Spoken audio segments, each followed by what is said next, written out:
Today, we're going on a pretty profound journey. Not to some far-off place, but deep inside ourselves.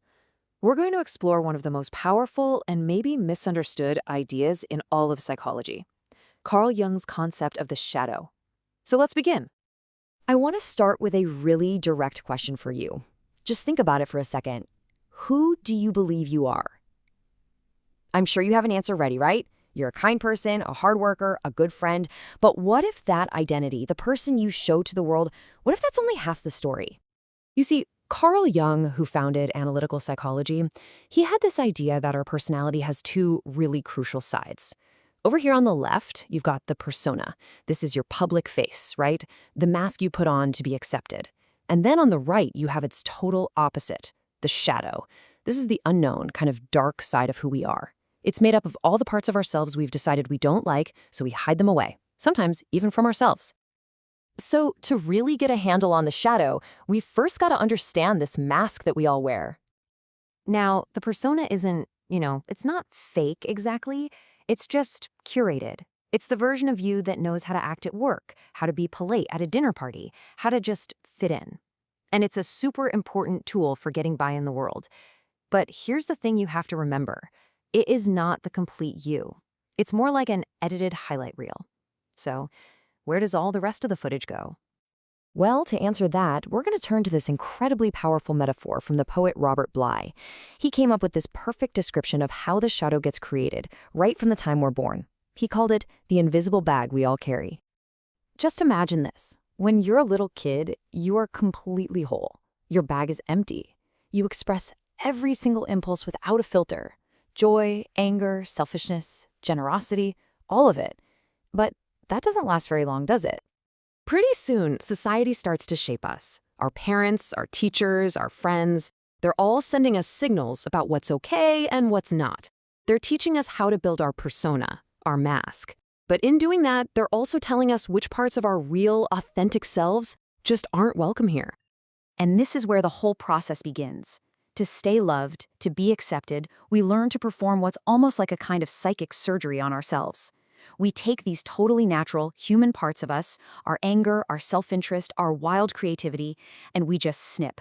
We cut them off from our conscious personality, and we shove them into that invisible bag. Out of sight, out of mind. Or so we think. The consequence of this is huge. By the time we hit our early 20s, that bag is enormous. We're dragging this massive, unconscious weight behind us absolutely everywhere we go. But here's the really critical part.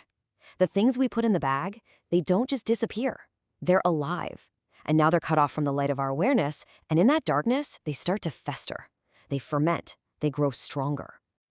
And a shadow that's ignored and pushed down will always, always find a way to make itself heard.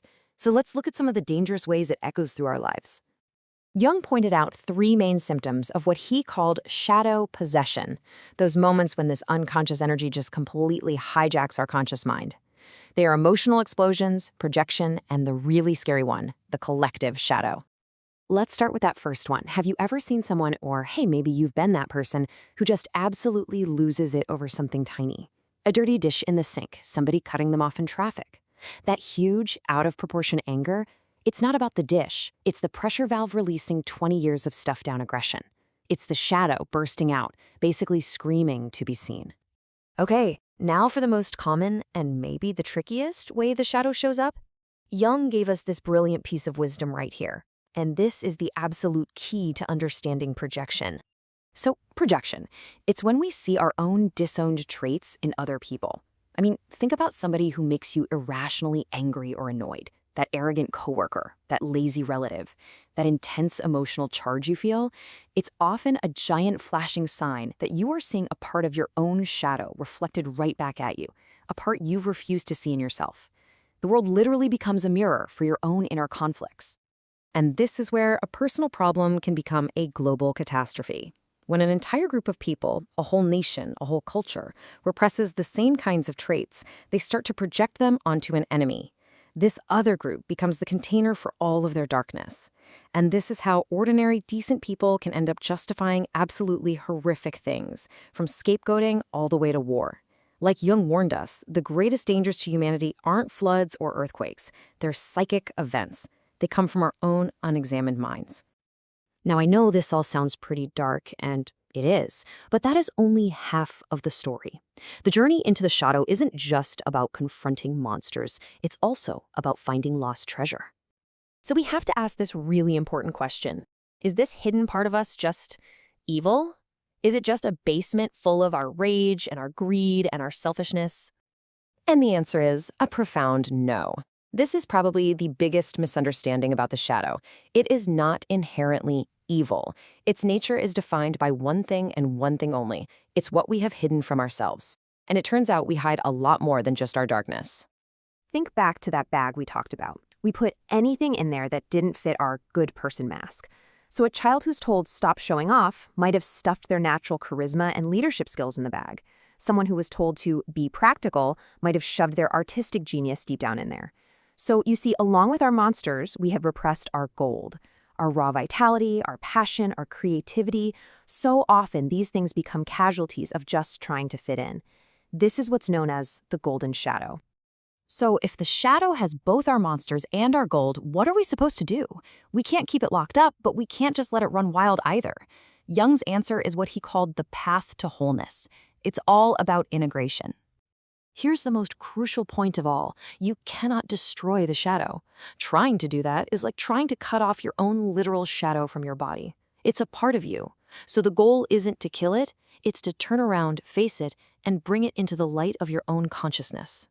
And there's actually a practical process for this. First, awareness. Just start paying attention to your emotional triggers, your projections. Ask yourself, what part of me is getting activated right now?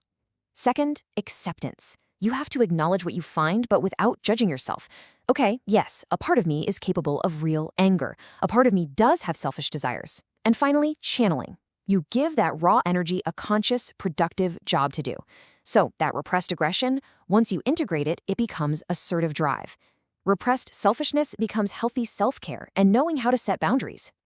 And this all leads to a pretty radical new way of thinking about what it means to be good. A harmless person isn't necessarily a good person. They might just be someone who hasn't faced their own shadow yet. A truly good person, a whole person, is someone who has confronted their capacity for darkness, their inner monster, and has consciously chosen to put it under their own command, to use its power for good. So, I'll leave you with this final thought. This journey into the self, it's the hardest one you can take for sure, but it's also the most rewarding. It forces us to confront our demons, yes, but it also reunites us with our lost power, our passion, and our genius. So the only question left, really, is the one you see right here. What forgotten gold is waiting in your shadow?